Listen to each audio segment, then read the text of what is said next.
All right, it's June 30th, inmate letter number 20. Dear Ethan, I want to start this letter off by saying thank you so much for coming and speaking with us today. I gain so much from each speaker that comes in for our impact program, and your story really touched me on so many levels. I could relate to your story because I chose a drug and partying over the sport I love so much, baseball. I also found drinking my junior year, which got me thrown off the team and eventually led to my first prison sentence. I also signed up to be a wildland firefighter in Nevada when I was locked up. Your 5 keys stuck out the most in your story, and I will never forget them. When I was using, I also drove drunk and put many people's lives in danger because of my actions.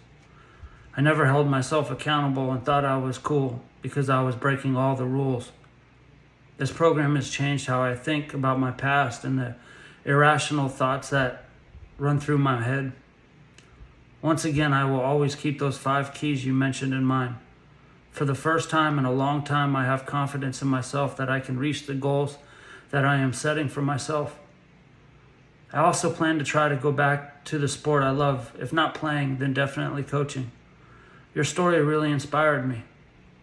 I really think your attitude and how speaking to the youth will help people's lives. I know because your story has given me hope and confidence for the future.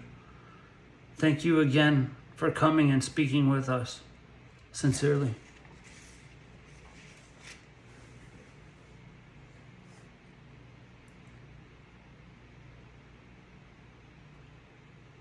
Alcohol and drugs have ruined so many people's lives.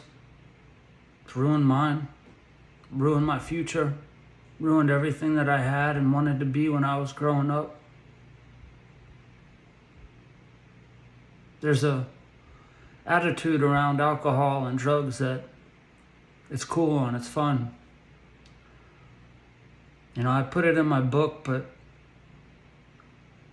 every commercial you see for an alcohol, it's all about fun and being elegant or sexy or has some type of appeal to where you want to be that person.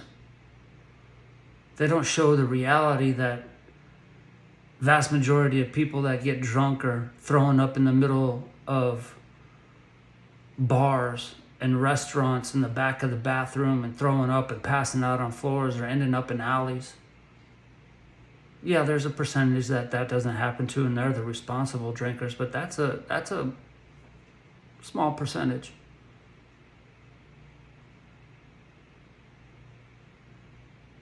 There isn't many people that can actually say that they went through college, and if they drank, didn't get drunk, blackout drunk at least once, twice, 3, 4, 100 times. Very few people can say that. And those people are very lucky. Because every single time you drink and you black out, you have no idea what's going to happen. I wasn't supposed to leave that house. I had no intention of leaving that house. I had a bed made out for me. I wasn't going anywhere. But for some reason, I got to a point of so much alcohol in my system that I jumped out of the bed they all thought I passed out in, and rumor is I crawled through a basement window to get to my car and take off.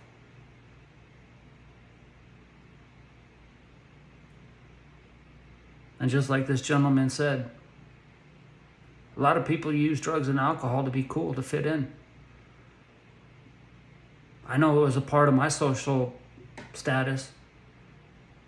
I'd always been this quiet, shy, reserved, couldn't talk to girls, and then when I had alcohol or drugs in my system, I could do whatever I wanted.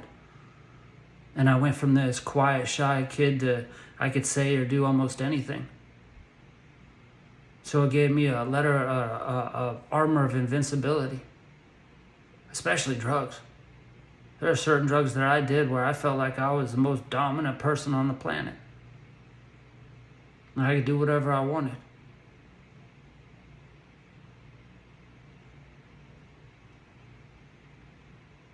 The vast majority of the people who were locked up were high or drunk at the time of their arrest. It's somewhere between 75 and 85%. Same correlation, like I said a couple podcasts ago. The average person drives 85 times drunk before they get their first DUI. That means 85 times that they're driving drunk, they have they're taking a chance of killing somebody like I did.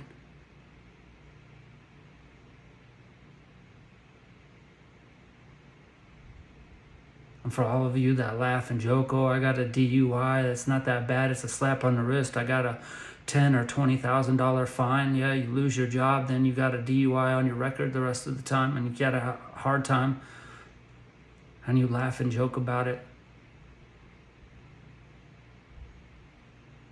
You were lucky. Because if you hurt and kill somebody, that luck's gone. And you want to wake up every day and you want to joke about that, oh, I killed somebody drunk driving. No, you don't. You don't know what it's like to wake up every single day and have just this guilt of breathing and living every single day. All because I was stupid and I wanted to drink to impress people I don't even talk to.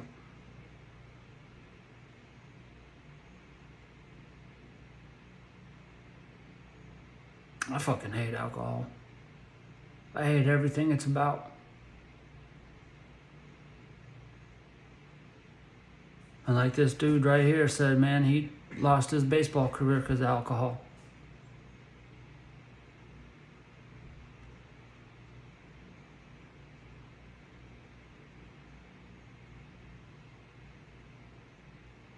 Now these letters are stories about these men, but they're also stories about every single person out there. And that's what people don't realize. Is that every single one of these men that are writing in could be you. There's a lot of men in prison that I was locked up with that are not bad dudes, not at all.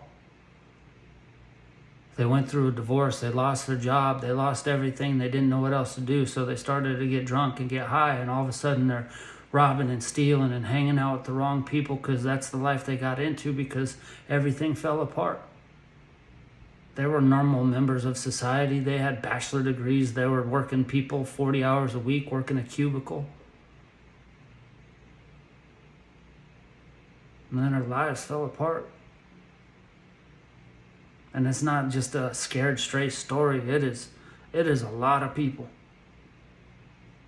Watch the interviews with all the homeless people. A lot of them were normal human beings. And they lost their job and they couldn't get back. So the easy way out is drugs and to live on the street.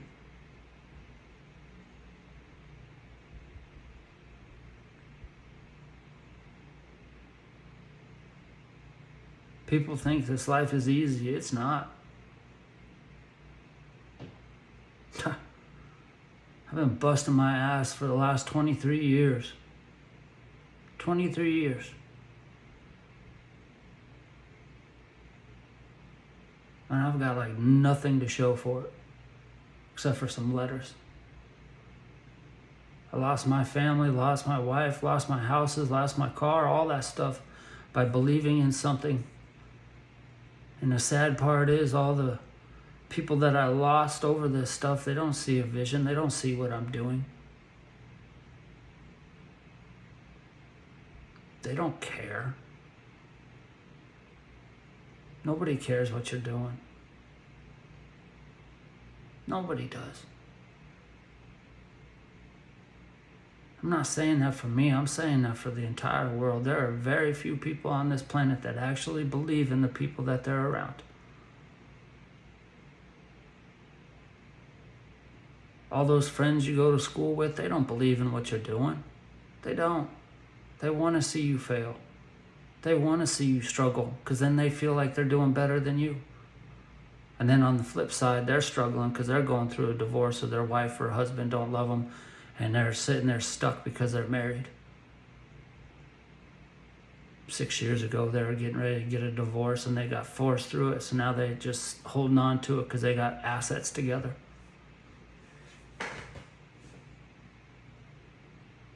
And they want to talk shit about you. People who are actually trying to do something. And then the ones that are doing well on paper, they don't want anything to do with you.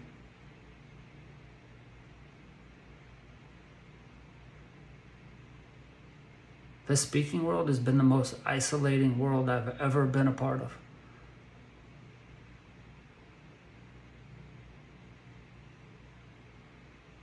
I've had nobody.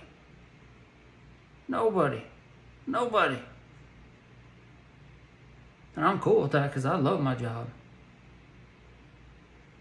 But there isn't one person. I've tried. I've invited hundreds of people to be a part of this with me. Trust me. So when I make it and you reach out and you don't get a response, you're going to know why. Because I gave you an opportunity, whether you realize it or not. I laid a seed for you, and I intentionally did it. It was planned and purposeful.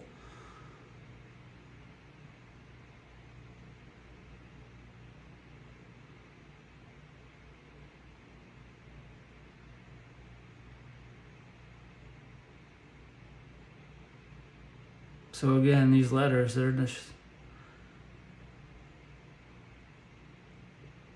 It's opening up a whole lot more than just, oh, I'm hopeful and thank you and inspiration and motivation. It's opening up reality. Like, these men don't have any idea what I've gone through since the last time I've spoke to them.